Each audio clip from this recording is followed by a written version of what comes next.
एक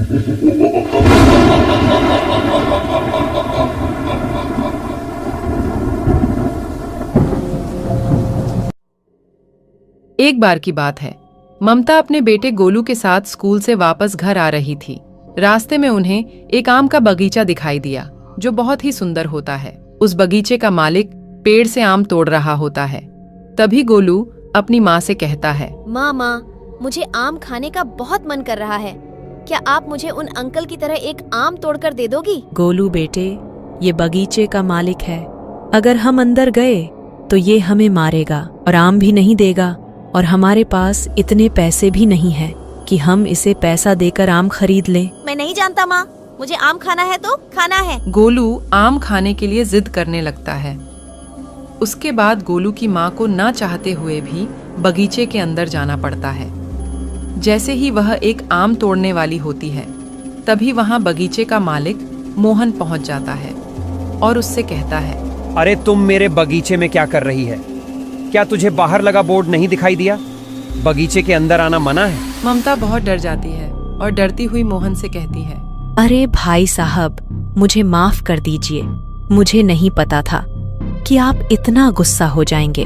मैं तो सिर्फ अपने बेटे के लिए एक छोटा सा आम तोड़ रही थी। मेरा बेटा आम खाने का जिद कर रहा था।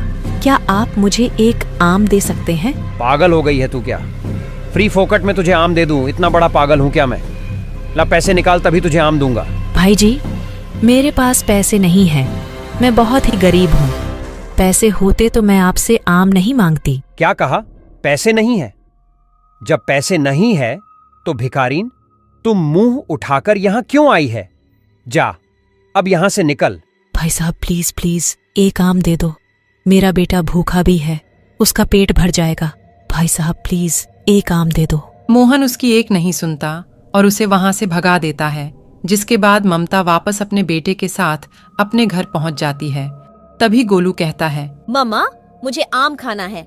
आपने मुझे आम क्यों नहीं लाकर दिया? बेटे, तुम चिंता मत करो, मैं तुम्हारे लिए आम जरूर लूंगी।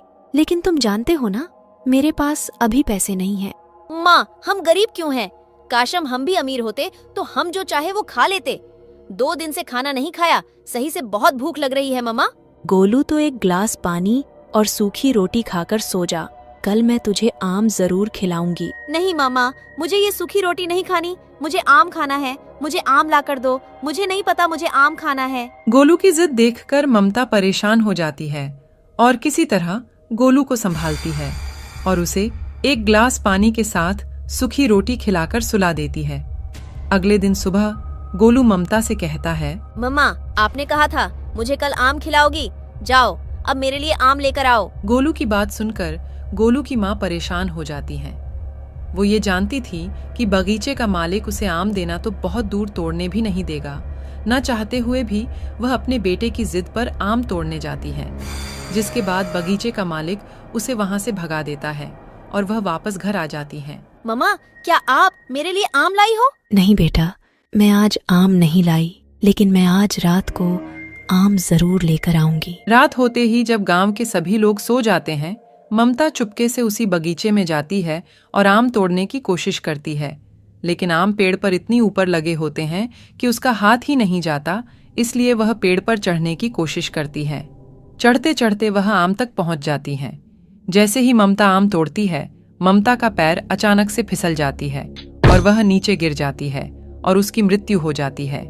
मृत्यु होने के बाद वह एक चुड़ैल बन जाती है और आम के पेड़ पर ही रहने लगती है। ये क्या हो गया मेरे साथ? मैं तो एक आम तोड़ने आई थी सिर्फ अपने बेटे के लिए, लेकिन एक आम तोड़ने की वजह से मैं अपनी जिंदगी खो बैठी। इसका मुझे अंदाजा भी नहीं था। लेकिन मेरा बेटा घर पर भूखा ही सो रहा है।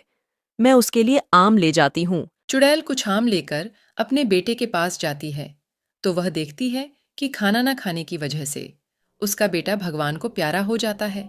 जिसके बाद चुड़ैल फूट फूट कर रोने लगती है। हे भगवान, ये कैसा अनर्थ हो गया। मेरा बेटा अब इस दुनिया में नहीं रहा, सिर्फ एक आम की वजह से। लोगों के अंदर बिल्कुल भी दया नहीं है। अगर वह आदमी मुझे एक आम दे देता तो शायद आज मेरे बेटा के ये हालत ना होती। ये सोच वह रोने लगती है। और उसके बाद चुड़ैल वापस से आम के पेड़ पर चली जाती है। अगले दिन सुबह जब बगीचे का मालिक उस पेड़ से आम तोड़ने आता है तो चुड़ैल को बहुत गुस्सा आता है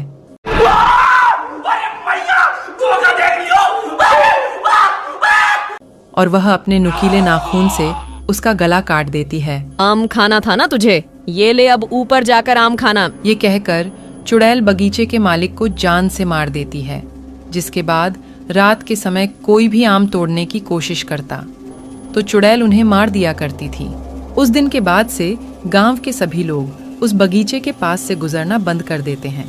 ऐसे ही धीरे धीरे कई दिन निकल जाते हैं और एक दिन उस बगीचे में एक औरत अपनी बेटी के साथ आम के पेड़ के पास आती है। पिंकी कहती है, मम्मा, मुझे इस आम के पेड़ का एक आम खानी है, प्लीज मुझे तोड़कर दे दो ना। अरे मेरी प्यारी बेटी, आम खाना है, रुको तुम, मैं तुम्हें अभी आम तोड़ करके खिलाती हूँ। चुड़ैल आम के पेड़ पर बैठी हुई ये सब देख रही होती है। सोनिया अपनी पूरी कोशिश करती है लेकिन उससे एक भी आम नहीं टूटता। ये सब देख चुड़ैल को अपने बेटा की याद आ जाती है। कितना प्यारा था मेरा बेटा और मैं हमेशा उसकी हर इच्छाओं को पूरा करने की कोशिश किया करती थी। जैसे ये नादान बच्ची कर रही है, मुझे इसकी मदद करनी चाहिए। चुड़ैल आम के पेड़ से कुछ आम नीचे गिरा देती है जिन्हें सोनिया उठाकर अपनी बेटी को खिला देती है। सोनिया को चुड़ैल दिखाई नहीं देती, इसलिए उसे समझ नहीं आता कि ये आम नीचे कैसे गिरे। कुछ देर में वह दोनों आम खाकर वहां से चले जाते हैं। तभी चुड़ैल अपने आप से कहती है, आज मेरे दिल को सुकून मिला है। जो काम मैं अपने बेटे के लिए करना चाहती थी, आज इस औरत के बेटी के लिए कर दिया। उसके बाद चुड़ैल की आत्मा को मुक्ति मिल जाता है। ये कहानी ऐसे समाप्त होती है। हमारे चैनल को सब्सक्राइब करें, वीडियो को ज़्यादा से ज़्यादा शेयर और लाइक कमेंट भी करें। वीडियो देखने